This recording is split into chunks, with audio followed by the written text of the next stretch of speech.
আমি বর্ধমানে আমাদের এই ঠিক ভাতার আর মঙ্গলকোটের কাছে একটা গ্রাম আছে। আমি জলসাই দাওয়াত দিল 1 বছর আগের ঘটনা বলছি। তো আমি গ্রুপ লোনের লেগে বলেছি, যেমন দেখবেন মেয়েদের একটা খুব ভালো সিস্টেম, অনেকজন ম্যাডাম হতে পারে নাই, 10টা করে মেয়ে গ্রুপ করে আর তাদের মধ্যে একজন হেড হয়, আর ওই 9টা মেয়ে তাকে ম্যাডাম বলে ডাকে। আসছে মনে করো আমার বিরাট ব্যাপার, এমনি ম্যাডাম হতে পারে নাই, সুদ খাওয়ার ম্যাডাম হয়েছে নাই। তো আমি এই বয়ান করেছি, আমার ফুফুই তো বোন, আবার আমার 1.5 শাস বোম্বাইয়ে থাকে, কি বললেন কিবরিয়া মন্ডল নাম, বিরাট ব্যবসা আছে এম্বুটারি মুম্বাইয়ে। তো সে বাড়ি এসছে, আর ওটা আবার আমার ফুফ শাশুড়ির ছেলের সাথে বিয়ে হয়েছে রাজীপুরে। তো এই মেয়েটার বাপের বাড়ি ওখানে, সে গেইছে, দেখা হয়েছে, দিয়ে বলেছে ইয়াসিন আমার মামাই তো ভাই হয়, আবার আমার ছোট বোনের সাথে বিয়ে হয়েছে বুনজামাই। বলেছে ইয়াসিন সাহেব বাজে লোকলো, ও খুব মেয়েদের খিত্তে বার করে, ভালো বক্তা লয়। আমার 1.5 শাস বলেছে ওই জন্যই 1 বছর ডেট খালি নাই। কথাটা বুঝতে পারেনি? তো আমাকে বললে ভাই এরকম এরকম বলছিল, আমি খোঁজ নিয়ে দেখো, খালা আমার হেড মনে হয়। খোঁজ লিয়েছে, হ্যাঁ, বলছে গ্রুপের হেড মাস্টারও। আমরা তাহলে তো গাল দিবি আমাকে। বড় কষ্ট লাগে মা, তুমি যেমন একটা পুরুষ, সে যদি জিনা করার পাপ হয়, তুমি কখনো আপেল খাবার পাপী হবে না, তুমিও জিনা করার পাপী হবে। বেঈমান কাফের, এদের মেহনত, এরা কামিয়াবি লাভ হয়েছে, আমরা আমাদের মেহনতে কামিয়াব হতে পারিনি।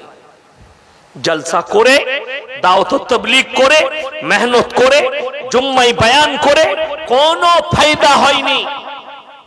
কেন? জলসা শুনতে আসে মায়েরা কিসের জন্য? আজকে অনেকগুলো মেয়ে, আপনারা এটা কি লাইভ টেলিকাস্ট হচ্ছে? হ্যাঁ, ওইখানে দিয়েছেন। যাই হোক, বেচারাও কিছু টাকা পাবে, আমিও পাবো, হ্যাঁ মাইকওয়ালাও পাবে। জলসা বন্ধ করেন না, জলসাটা করবেন, আমাদের বাজার চলবে নাকি গো? হ্যাঁ, কিন্তু গোলমালটা বলে দিই, জলসা যা হচ্ছে হচ্ছে, এরা খালি দেখতে আসে কোন বক্তার সুর কেমন। হ্যাঁ, কেউ যদি 3 কিলোমিটার সুর করে বক্তব্য দেয়, বলবে কি বক্তালো, কি সুরলো, বলে বুঝলি কিলো, বলে বুঝি নাই কিচ্ছু, ও তো সুর শুনতে এলো, বুঝবে কি? বুঝলেন? তা না হলে আমাদের দেশে বক্তা চলে, আমার বাবাজিরা মায়েরা, এই তো বাবাজিরা মায়েরা করে লম্বা 3 কিলোমিটার ট্রেনে বক্তব্য দিচ্ছে, সমাজও কিছু বুঝে নাই, সেও কিছু জানে না, খালি কার গল্প? দাদার গল্প, পীরের গল্প, অমুকের গল্প, গাছের গল্প, এই গল্প। সমাজকে হিদায়াতমূলক কথা তাদের কাছ থেকে নেই, আর না সমাজ আজকে হিদায়াতমূলক কথার উপযুক্ত আছে। যদি থাকতো, আজকে আপনাদেরকে বলে যাচ্ছি, মৃত্যু অনিবার্য, ইস্তেগফার করুন। আল্লাহ জীবনের যতগুলো পাপ আছে, আমার পাপ মুক্ত জীবন করে দাও, যাতে আমার কবর আসান হয়, কিয়ামতের ময়দান আসান হয়।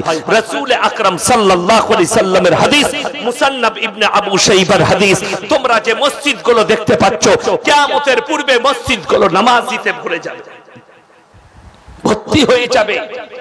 সাহাবীরা বললেন, ইয়া রাসূলুল্লাহ, সেই নামাজিরা কেমন নামাজি হবে?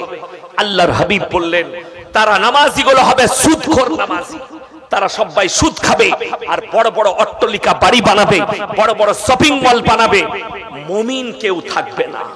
চোখের পানি ফেলান, আপনার দিল যদি পরিষ্কার থাকে, আপনি যদি মুমিন হয়ে থাকেন, কিয়ামতের পূর্বে ঈমানকে টিকিয়ে রাখা দুঃদায়ী হবে। কচু পাতার উপরে পানি দেখেছেন, টিকে না পড়ে যায়? কথা বলেন, পড়ে যায়। বর্তমানে মুসলমান নারী পুরুষের ঈমানটা কচু পাতার উপরে পানি থাকার মতো অবস্থায় আছে, যে কোনো সময় ডিসব্যালেন্স হলেই পড়বে। কেন?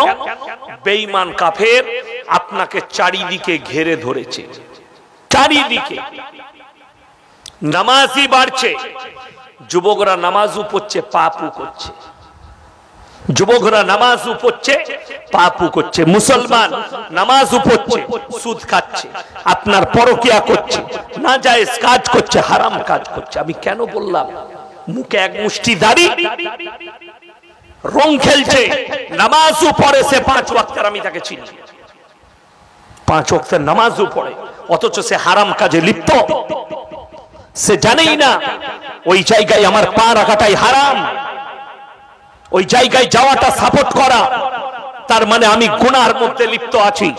ওই মুসলমান জানেই না এই বিয়েটাই গান বাজনা করার কারণে আল্লাহ তোমার বিয়ের বরকতটাই কেড়ে নেবে, সমস্ত কিছু কেড়ে নেবে, তোমার সংসারের সুখ পর্যন্ত কেড়ে নেবে। দৌলত থাকলে ভালো মন্দ খাওয়া যায়, দৌলত থাকলে সুখী হওয়া যায়, টাকা থাকলে সুখী হওয়া যায়, সম্পদ থাকলে সুখী হওয়া যায়। তাকিয়ে দেখুন গোটা পৃথিবীর দিকে কার কত সম্পদ। বাবা সিদ্দিকী, মুম্বাইয়ের নামি জানি একজন নাম, বাবা সিদ্দিকী গুলি করে হত্যা করে দিয়েছে। সলমান খানের মতো আর্টিস্ট বাড়ি থেকে বেরোতে পারেনি, 50টা পুলিশ তার বাড়ির পাহারা দিচ্ছে, সিসি ক্যামেরা, ঘোড়া টোপে গোটা বাড়ি ঘেরে দিয়েছে গ্যালাক্সি অ্যাপার্টমেন্ট ভয়ে। টাকার কি মূল্য আছে? বিবির পাশে শুতে পাই না, সেই টাকার মূল্য কি আছে? রাতের বেলায় মদ খেয়ে এসে টাউনশিপে বাস করে, বিবি শুয়ে আছে পালঙে কুকুর নিয়ে, আর ই শুয়ে পড়লো আন্ডারপ্যান্ট পরে সুপার উপরে। সুখ কি আছে? আর আপনি পুরন্দরপুর বাজারে সবজি বিক্রি করেন সারাদিন, সন্ধ্যাবেলায় বাড়ি এসছেন দোকান বন্ধ করে, একটু শাক ডাল বাড়িতে রান্না হয়েছে, ডাল আলু, একটু কচু সানা হয়েছে, একটু মাছ আলু দিয়ে রান্না করেছে, এক দস্তরখানে এশার নামাজ পড়ে স্বামী স্ত্রী একসঙ্গে খেলেন, আর এক বিছানায় ফজর পর্যন্ত গলায় হাত রেখে ঘুমাতে পারলেন। আল্লাহর কসম তুমি সুখী। আর কোটি টাকার মালিক যে রাতের বেলায় বিবির পাশে শুতে পাই না, তার থেকে দুঃখ আর কিচ্ছু নেই।